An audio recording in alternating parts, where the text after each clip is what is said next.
কোনো এক সময় একটি বৃদ্ধ বাঘ জঙ্গলের পথে হাঁটছিল। বাঘটি ছিল খুবই ক্ষুধার্ত, কিন্তু কোনো শিকার না পাওয়ায় সে জঙ্গলের পথে হেঁটে বেড়াচ্ছিল। হাঁটতে হাঁটতে বাঘটি হঠাৎ দেখতে পেল একটি সোনার চুড়ি পড়ে আছে। সোনার চুড়িটি কুড়িয়ে বাঘটি তো ভীষণ খুশি হলো। তখন বাঘটি মনে মনে বলতে লাগলো, বাহ, চুড়িটি তো বেশ সুন্দর, কেমন চকচক করছে। গিন্নিকে যদি এই চুড়িটা দিই তাহলে গিন্নি খুব খুশি হবে আর আমাকে বেশি বেশি করে ভালোবাসবে। কিন্তু গিন্নি এই চুড়িটা নিয়েও বা কি করবে? তার তো কিছুদিন ঠিক মতো খাওয়াই জুটছে না।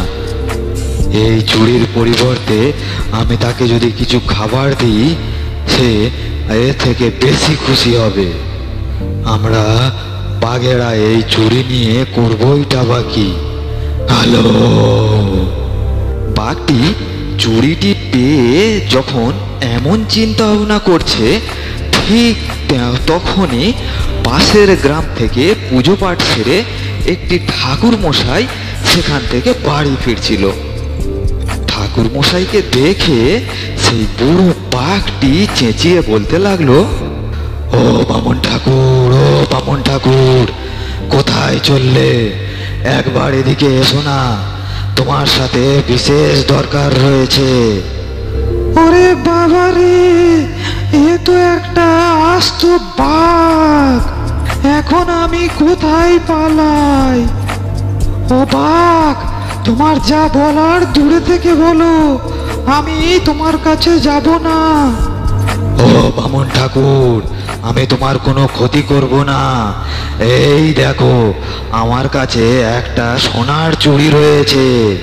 আমি এই সোনার চুড়িটা তোমাকে দিতে চাই। না না, সোনার চুড়ির আমার কোনো দরকার নেই। আমি তোমার কাছে যাই আর তুমি আমার ঘাড়টা মটকে দাও। ওরে বাবা রে, না না, আমি তোমার কাছে কোনো মতেই যাব না।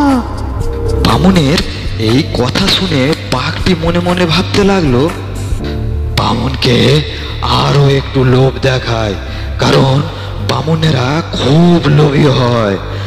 লোভের বশে পড়ে ওরা আত্মীয় পরিজন, এমনকি নিজের জীবনকেও তুচ্ছ করতে পারে।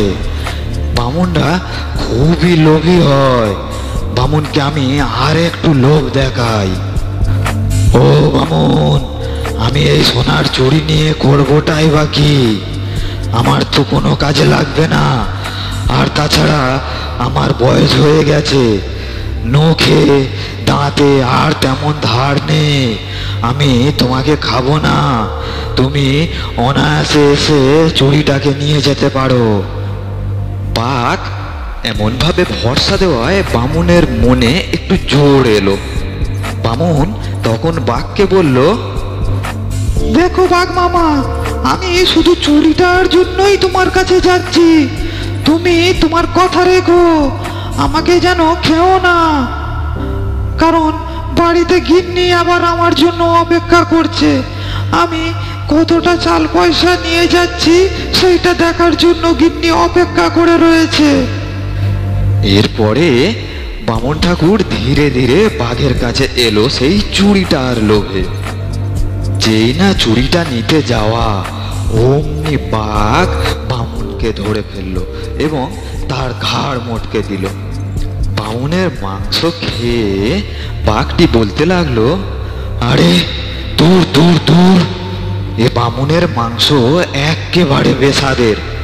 বামুনের মাংস খেয়ে আমার মুখটা যেন কেমন টক হয়ে গেল।